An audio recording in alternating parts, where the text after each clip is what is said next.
মাছগুলিকে আমি ভালো করে কেটে ধুয়ে পরিষ্কার করে নুন হলুদ মাখিয়ে ভেজে নিচ্ছি, লাল করে ভাজবো একটু। ভোলা মাছ যেহেতু আমার একটু কড়া ভাজতেই হবে, নয়তো মাছ ভেঙে যেতে পারে। এবার মাছ ভাজার তেলেই আমি সাদা জিরে ফোড়ন দিলাম। তারপর আমি আলুগুলিও ভেজে তুলব, একটু আলু দেব।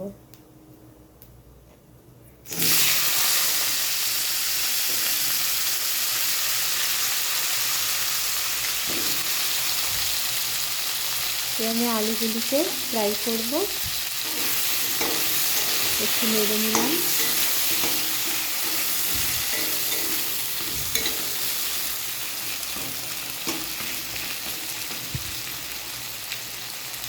এবার আমি একটু ঢাকা দিয়ে দেবো কিছুক্ষণ, 2-3 মিনিট, তাহলে ফ্রাইটা হয়ে যাবে ভালোভাবে। আলুগুলি একটু ফ্রাই করে নিয়ে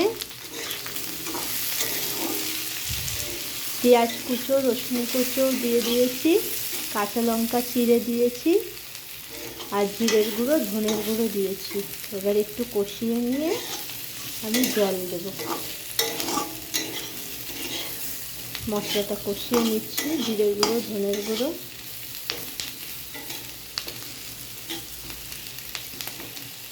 কষিয়ে নিয়েছি। এবার আমি একটু জল ঢেলে দেব।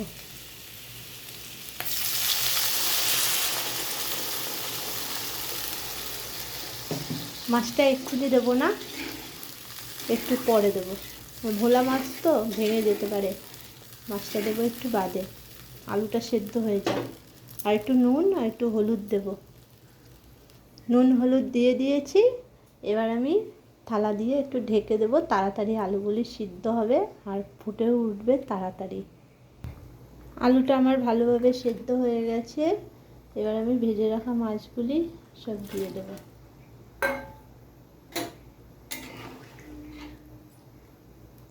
একটু নেড়ে দেবো।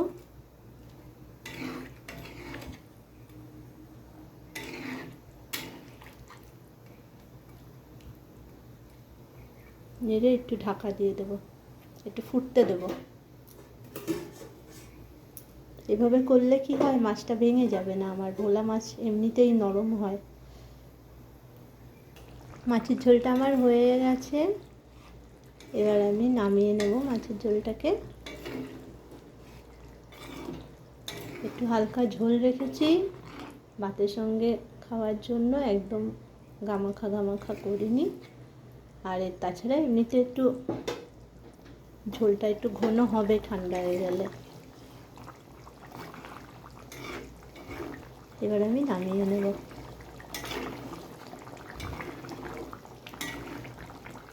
বেশি খুন্তি দিয়ে ঘাটাঘাটি করলে মাছটা ভেঙে যেতে পারে, তার জন্য হালকা উপরে নেড়ে দিলাম একটু। মাছটা আমি নামিয়ে নিয়েছি। এখন গরম আছে তাই একটু ঝোলটা বোঝা যাচ্ছে, এই ঝোলটা একটু ঘন হবে। এটা আমার দুপুরের খাবার। আর এছাড়া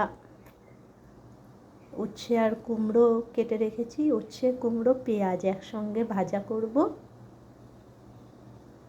আর ওই যে ডেকচিতে ভাত বসিয়েছি, ভাত আমার হয়েও গেছে। এবার ভাতটাকে উপর দিয়ে দেব। Thank you friends.